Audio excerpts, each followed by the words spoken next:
भारतवर्ष में एक प्रतापी और दानी राजा राज्य करता था। वह नित्य गरीबों और ब्राह्मणों की सहायता करता था।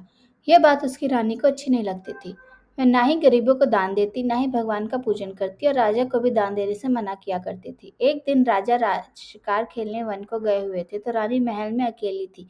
उस समय बृहस्पति देव साधु वेश में राजा के महल में शिक्षा के लिए गए और भिक्षा मांगी। रानी ने भिक्षा देने से इनकार किया और कहा, हे साधु महाराज, मैं तो दान पुण्य से तंग आ गई हूँ। मेरा पति सारा दिन धन लुटाते रहता है। मेरी इच्छा है कि मेरा सारा धन नष्ट हो जाए, ना रहेगा बांस, ना बजेगी बांसुरी। साधु ने कहा, देवी तुम तो बड़े विचित्र हो। धन संतान तो सभी चाहते हैं, पुत्र और लक्ष्मी तो पापी के घर भी होने चाहिए। यदि तुम्हारे पास अधिक धन है तो भूखों को भोजन दो, प्यासों के लिए प्याज बनवाओ, मुसाफिरों के लिए धर्मशालाएं खुलवाओ, जो निर्धन अपनी कुंवारियों का विवाह नहीं कर सकते उनका विवाह करा दो। और ऐसी कई काम है जिनसे तुम्हारा यश लोक परलोक में फैलेगा। परंतु रानी पर उपदेश का कोई प्रभाव ना पड़ा। वह बोली, महाराज आप मुझे कुछ न समझाएं। मैं ऐसा धन नहीं चाहती जो हर जगह बांटती फिरूं। साधु ने उत्तर दिया, यदि तुम्हारी ऐसी इच्छा है तो तथास्तु। तुम ऐसा करना कि बृहस्पतिवार को घर लीपकर पीली मिट्टी से अपना सर धोकर स्नान करना, भट्टी चढ़ाकर कपड़े धोना। ऐसा करने से का सारा धन नष्ट हो जाएगा। इतना कहकर साधु महाराज वहां से आलोप हो गए। साधु के अनुसार कही बातों को पूरा करते हुए रानी को केवल 3 बृहस्पतिवार ही बीते थे कि उसकी समस्त धन संपत्ति नष्ट हो गई। भोजन के लिए राजा का परिवार तरसने लगा। तब एक दिन राजा ने रानी से बोला कि हे रानी, तुम यहीं रहो, मैं तुम्हारे दूसरे देश जाता हूँ, क्योंकि यहाँ पर सभी लोग मुझे जानते हैं, इसलिए मैं कोई छोटा कार्य नहीं कर सकता। ऐसा कहकर राजा प्रदेश चला। वहां वह जंगल से लकड़ी काट कर लाता और शहर में बेचता। इस तरह वह अपनी जिंदगी व्यतीत करने लगा। इधर राजा के प्रदेश जाते ही रानी और दासी दुखी रहने लगे। एक बार जब रानी और दासी को 7 दिन तक भोजन नहीं मिला, तो रानी ने अपने दासी से कहा, हे दासी, पास ही के नगर में मेरी बहन रहती है, वह बड़ी धनवान है, तो उसके पास जा और कुछ ले आ ताकि थोड़ी बहुत गुजर बसर हो जाए। दासी रानी की बहन के पास। उस दिन गुरुवार था और रानी की बहन उस समय बृहस्पतिवार व्रत की कथा सुन रही थी। दासी ने रानी की बहन को अपनी रानी का संदेश दिया, लेकिन रानी की बड़ी बहन ने कोई उत्तर नहीं दिया। तब दासी को रानी की बहन से कोई उत्तर नहीं मिला तो वह बहुत दुखी हुई, उसके क्रोध भी आया। दासी ने वापस आकर रानी को सारी बात बता दी। सुनकर रानी ने अपने भाग्य को कोसा।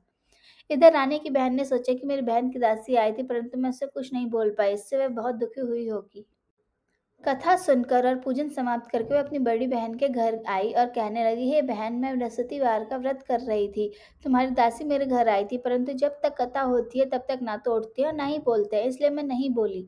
कहो दासी क्यों गई थी? रानी बोली, बहन तुमसे क्या छुपा, हमारे घर में खाने तक को अनाज नहीं था। ऐसा कहते कहते रानी की आंखें भर आई। उसने दासी समेत पिछले 7 दिनों से भूखे रहने तक की बात अपनी बहन को विस्तार पूर्वक बता दी। रानी की बहन बोली, देखो बहन, भगवान बृहस्पति सभी की मनोकामनाओं को पूर्ण करते हैं। देखो शायद तुम्हारे घर में अनाज रखा हो। पहले तो रानी को विश्वास नहीं हुआ, पर बहन के आग्रह करने पर उसने अपनी दासी को अंदर भेजा तो उसे सचमुच अनाज से भरा घड़ा मिल गया। यह देखकर रानी को बड़ी हैरानी हुई। दासी रानी से कहने लगी, हे रानी, जब हमें भोजन नहीं मिलता तो हम व्रत ही तो करते, इसलिए क्यों ना इसे व्रत और कथा की विधि पूछ ली जाए ताकि हम भी व्रत कर सके। तब रानी ने अपनी बहन से बृहस्पतिवार के व्रत के बारे में पूछा। उसकी बहन ने बताया, बृहस्पतिवार के व्रत में चने की दाल और मरमक्का से विष्णु भगवान के केले की जड़ में पूजन करके तथा दीपक जलाएं। व्रत कथा सुने और पीला भोजन ही करें, इससे बृहस्पति देव प्रसन्न होते हैं। व्रत और पूजन बताकर रानी की बहन अपने घर को लौट आई। 7 दिन के बाद जब गुरुवार आया तो रानी और दासी ने व्रत रखा। घुड़साल में जाकर चना और गुड़ लेकर आई, फिर उसने केले की जड़ तथा विष्णु भगवान का पूजन किया। उसकी बहन ने बताया, बृहस्पतिवार के व्रत में चने की दाल। अब पीला भोजन कहाँ से आया, इस बात को लेकर दोनों बहुत दुखी थे। चूंकि उन्होंने व्रत रखा था इसलिए बृहस्पति देव उनसे प्रसन्न थे, इसलिए वे एक साधारण व्यक्ति का रूप धारण कर 2 थाली में पीला भोजन दासी को दे गए। भोजन पाकर दासी प्रसन्न हुई और फिर रानी के साथ मिलकर भोजन ग्रहण किया। उसके बाद वे गुरुवार को व्रत और पूजन करने लगे। बृहस्पतिवार भगवान की कृपा से उसके पास धन संपत्ति आ गई, परंतु रानी फिर से पहले की तरह आलस्य करने लगी। अब जब दासी बोली, देखो रानी, तुम पहले भी इस प्रकार आलस्य करती थी, तब तुम्हें धन का नष्ट होता था, इस कारण सभी धन नष्ट हो गया। अब जब भगवान बृहस्पति की कृपा मिला है तो तुम फिर से आलस हो रहा है। रानी को समझाते दासी कहती कि बड़ी मुसीबत में हमें धन पाया, इसलिए हमें दान पुण्य करना चाहिए। जब दासी बोली, देखो रानी, तुम पहले भी इस प्रकार भूखे मनुष्य को भोजन कराना चाहिए और धन को शुभ कार्यों में खर्च करना चाहिए, जिससे तुम्हारे कुल का यश बढ़ेगा, स्वर्ग की प्राप्ति होगी और पुत्र प्रसन्न होंगे। दासी की बात मानकर रानी अपने धन शुभ कार्यों में खर्च करने लगी, जिससे पूरे नगर में उसका यश फैलने लगा। बृहस्पतिवार व्रत कथा के बाद श्रद्धा के साथ आरती की जानी चाहिए। इसके बाद प्रसाद बांटकर उसे ग्रहण करना चाहिए। भूखे मनुष्य एक दिन राजा दुखी होकर जंगल में एक पेड़ के नीचे आसन जमाकर बैठ गया। वह अपनी दशा को याद करके व्याकुल होने लगा। बृहस्पतिवार का दिन था। एकाएक उसने देखा कि निर्जल वन में एक साधु प्रकट हुए। वह साधु वेश में स्वयं बृहस्पति देवता थे। लकड़हारे के सामने आकर बोले, हे लकड़हारे, इस सुनसान जंगल में तू चिंतामग्न क्यों बैठा है? लकड़हारे ने दोनों हाथ जोड़कर प्रणाम किया और उत्तर दिया, महात्मा जी, आप सब कुछ जानते हैं, मैं क्या कहूँ? यह कहकर रोने लगा और साधु को अपना आत्मकथा सुनाई। महात्मा जी ने कहा, तुम्हारी स्त्री ने बृहस्पतिवार के दिन बृहस्पति भगवान का निरादर किया था, जिसके कारण रुष्ट होकर उन्होंने तुम्हारी यह दशा कर दी। अब तुम चिंता को दूर करते मेरे कहने चलो और सब कष्ट दूर हो जाएंगे और भगवान पहले से भी अधिक संपत्ति देंगे। तुम बृहस्पति दिन की कथा किया करो। 2 पैसे के चने मुनक्का लाकर उसका प्रसाद बनाओ और शुद्ध जल से लोटे के शक्कर मिलाकर अमृत तैयार करो। कथा के पश्चात अपने सारे परिवार और सुनने वाले प्रेमियों में अमृत और प्रसाद बांटकर आप भी ग्रहण करो। ऐसा करने से भगवान तुम्हारी सारी मनोकामनाएं पूर्ण करेंगे। साधु के ऐसे वचन सुनकर लकड़हारी बोला, हे प्रभु, अब मुझे लकड़ी बेचकर इतना पैसा नहीं मिलता जिससे भोजन के उपरांत कुछ बचा सकूं। मैंने रात्रि में स्त्री को व्याकुल देखा है। मेरे पास कुछ भी नहीं जिससे मैं उसकी खबर मंगा सकूं। साधु ने कहा, हे लकड़हारी, तुम किसी बात की चिंता मत करो। बृहस्पति के दिन तुम रोजाना की तरह लकड़ियां लेकर शहर को जाओ। तुम्हें रोज से दुगना धन प्राप्त होगा, जिससे तुम भली भांति भोजन कर लोगे तथा बृहस्पति देव की पूजा भी सम्मान से आ जाएगा। साधु इतना कहकर साधु अंतर्ध्यान हो गए। धीरे धीरे समय व्यतीत होने लगा, पर बृहस्पतिवार का दिन आया। लकड़हारा जंगल से लकड़ी काटकर किसी शहर में बेचने गया तो उसे दिन और अधिक से पैसा मिला। राजा ने चना गुड़ आदि लाकर गुरुवार का व्रत किया। उस दिन से उसके सभी कलेश दूर हुए, परंतु जब दोबारा गुरुवार का दिन आया तो बृहस्पतिवार का व्रत करना भूल गया। इस कारण बृहस्पति भगवान नाराज हो गए। उस दिन जब नगर के राजा ने विशाल यज्ञ का आयोजन किया था, तब शहर में यह घोषणा करा दी कि कोई भी मनुष्य अपने घर में भोजन न बनाए और आग जलाते समस्त जनता मेरे यहाँ भोजन करने आए। इस आज्ञा को जो न मानेगा उसे फांसी की सजा दी जाएगी। इस तरह की घोषणा संपूर्ण नगर में करवा दी गई। राजा की आज्ञानुसार शहर के सभी लोग भोजन करने गए, लेकिन लकड़हारा कुछ देर में पहुंचा, इसलिए राजा उसको अपने साथ घर लिवा गए तथा कर भोजन करा रहे थे तो रानी की दृष्टि उस खूंटी पर पड़ी जिस पर उसका हार लटका हुआ था। वह वहां पर दिखाई नहीं दिया। रानी ने निश्चय किया कि मेरा मनुष्य चुरा लिया। इस समय सिपाहियों को बुलाकर उसको कारागार में डलवा दिया। जब लकड़हारा कारागार में पड़ गया और बहुत दुखी होकर विचार करने लगा कि न जाने कौन सा पूर्व जन्म के कर्म से मुझे यह दुख प्राप्त हुआ, उसी साधु को याद करने लगा जो जंगल में मिला था। उस समय तत्काल बृहस्पति देव साधु के रूप में प्रकट हुए और उसकी दशा को देखकर कहने लगे, अरे मूर्ख, तूने बृहस्पतिवार की कथा नहीं करी, इस कारण तुझे दुख प्राप्त हुआ है। अब चिंता मत कर, बृहस्पतिवार के दिन कारागार के दरवाजे पर 4 से पेड़ मिलेंगे, तो उस वजह से बृहस्पतिवार की पूजा कर दे, सारे कष्ट दूर हो जाएंगे। जब बृहस्पतिवार के दिन उसे 4 पैसे मिले। लकड़हारे ने कथा कही। उसी रात्रि को बृहस्पतिवार ने उस नगर के राज्य को स्वप्न में कहा, हे राजा, तूने जिस आदमी को कारागार में बंद कर दिया वह निर्दोष है, वह राजा है, उसे छोड़ देना चाहिए। रानी का हार उस खूंटी पर लटका हुआ है, अगर तुझे ऐसा नहीं करेगा तो तेरे राज्य को नष्ट कर दूंगा। इस रात्रि के स्वप्न को देखकर राजा प्रातःकाल उठा, खूंटी पर हाथ देखकर लकड़हारे को बुलवाकर क्षमा मांगे तथा लकड़हारे को योग्य सुंदर वस्त्र आभूषण देकर विदा कर दिया। बृहस्पति देव की आज्ञानुसार लकड़हारा अपने नगर को चल दिया। राजा जब अपने नगर के निकट पहुंचा तो उसे बड़ा आश्चर्य हुआ। नगर में पहले से अधिक बाग, तालाब, कुएं तथा बहुत सी धर्मशालाएं, मंदिर बन गए थे। राजा ने पूछा, ये किसका बाग और धर्मशाला है? तब राजा के नगर लोग कहने लगे, रानी और बांदी के हैं। तो राजा का आश्चर्य हुआ, गुस्सा भी आया। जब रानी ने यह खबर सुनी तो कि राजा आ रहे हैं, तो उन्होंने बांदी से कहा कि हे दासी, देख, राजा हमारे कितनी बुरी हालत में छोड़ के गए थे, हमारी ऐसी तरह से देकर लौट ना जाए, इसलिए तू दरवाजे पर खड़ी हो जा। आज्ञानुसार दासी दरवाजे पर खड़ी हो गई। राजा आए तो उन्हें अपने साथ ले आई।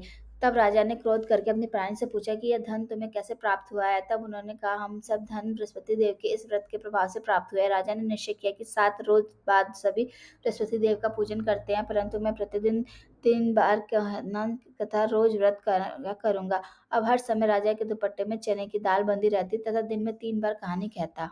एक रोज राजा ने विचार किया कि चलो अपनी बहन के यहाँ हो आए। इस तरह निश्चय कर राजा घोड़े पर सवार अपनी बहन के यहाँ चलने लगा। मार्ग में उसने देखा कि कुछ आदमी एक मुर्दे के लिए जा रहे हैं। उन्हें रोककर राजा कहने लगा, अरे भाइयों, मेरी बृहस्पति देव की कथा सुन लो।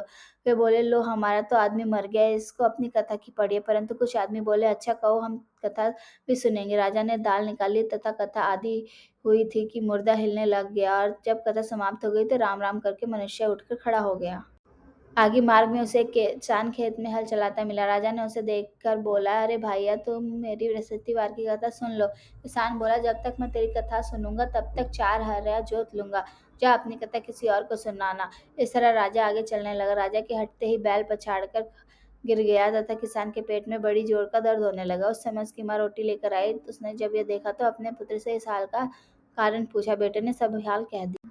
बुढ़िया दौड़ी-दौड़ी उस घुड़सवार के पास गई और उससे बोली कि मैं तेरी कथा सुनूँगी, तुम अपनी कथा मेरे खेत पर चलकर ही कहना। राजा ने बुढ़िया के खेत पर जाकर कथा कही, जिसे सुनते हुए बैल उठ खड़ा हुआ तथा किसान के पेट का दर्द भी बंद हो गया। राजा अपनी बहन के घर पहुँचा। बहन ने भाई की खूब मेहमानजी की। दूसरे रोज़ प्रातःकाल राजा जगा तो उसने देखा कि सब लोग भोजन कर रहे हैं। राजा ने अपनी बहन से कहा, ऐसा कोई मनुष्य है जिसने भोजन नहीं किया हो, मेरी बृहस्पति भर की कथा सुन ले। बुढ़िया बहन बोली है, भैया यह देश ऐसा ही है, पहले यहाँ लोग भोजन करते हैं, बाद में अन्य काम करते हैं, अगर कोई पड़ोस में हो तो देख आओ। ऐसा कहकर देखने गई, परंतु उसे कोई ऐसा व्यक्ति नहीं मिला जिसने भोजन ना किया होता। एक कुम्हार के घर गया जिसके लड़का बीमार था। उसे मालूम हुआ कि उसने यहाँ 3 रोज से भोजन नहीं किया। रानी ने अपने भाई की कथा सुनने के लिए कुम्हार से कहा। वह तैयार हो गया। राजा ने जाकर बृहस्पतिवार की कथा कही, जिसको सुनकर लड़का ठीक हो गया। अब तो राजा की प्रशंसा होने लगी। बहन बोली, एक रोज राजा ने अपनी बहन से कहा कि ये बहन, हम अपने घर को जाएंगे, तुम भी तैयार हो जाए। राजा की बहन अपनी सास से कहा। सास ने कहा, हाँ चली जा, परंतु लड़के को मत ले जाना, क्योंकि तेरे भाई के कोई औलाद नहीं है। बहन ने अपने भैया से कहा, हे भैया, मैं तो चलूंगी, पर कोई बालक नहीं जाएगा। राजा बोला, जब कोई बालक नहीं जाएगा तब तुम ही क्या करोगी। बड़े दुख मन से राजा अपने नगर को लौट आया। राजा ने रानी से कहा, हम निर्वंशी हैं, हमारा मुंह देखने धर्म नहीं, कोई भोजन नहीं आदि किया। रानी बोली है, प्रभु बृहस्पति देव ने हम सबको कुछ दिया है, हमें अवश्य औलाद देंगे।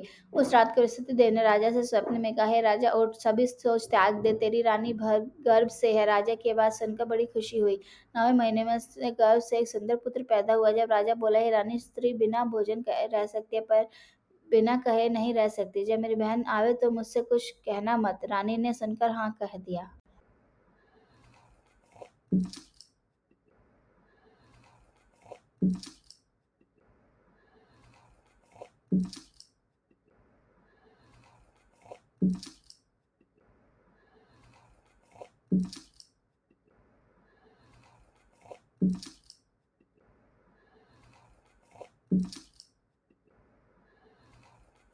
जब राजा की बहन ने सब समाचार सुना तो बहुत खुश हुई। तब बधाई लेकर भाई के यहाँ आए। तब रानी ने कहा, घोड़ा चढ़कर तो नहीं आई, गधा चढ़कर आई हो। राजा की बहन बोली, भाभी, मैं इस प्रकार ना कहती तो तुम्हें औलाद कैसे मिलती। पतिदेव बृहस्पति देव ऐसे ही हैं, जैसा कि जिससे मन में कामनाएं हैं सभी को पूर्ण करते हैं। जो सद्भावना पूर्वक बृहस्पतिवार का व्रत करता है एवं कथा पढ़ता है अथवा सुनता है, दूसरों को सुनाता है, बृहस्पति देव उसकी सभी मनोकामनाएं पूर्ण करते हैं। भगवान बृहस्पति देव उसकी सदैव रक्षा करते हैं। संसार में जो मनुष्य सद्भावना से भगवान जी की पूजन व्रत सच्चे मन से करता है तो उसकी सभी कामनाएं पूर्ण करते हैं। ऐसी सच्ची भावना से रानी और राजा ने उसकी कथा का गुणगान किया तो उसकी सभी इच्छाएं बृहस्पति देव ने पूर्ण की थी। इसलिए पूर्ण कथा सुनने के बाद प्रसाद लेकर जाना चाहिए। हृदय से उसका मंगल करते हुए जयकारा बोलना चाहिए। बोलो बृहस्पति देव की जय।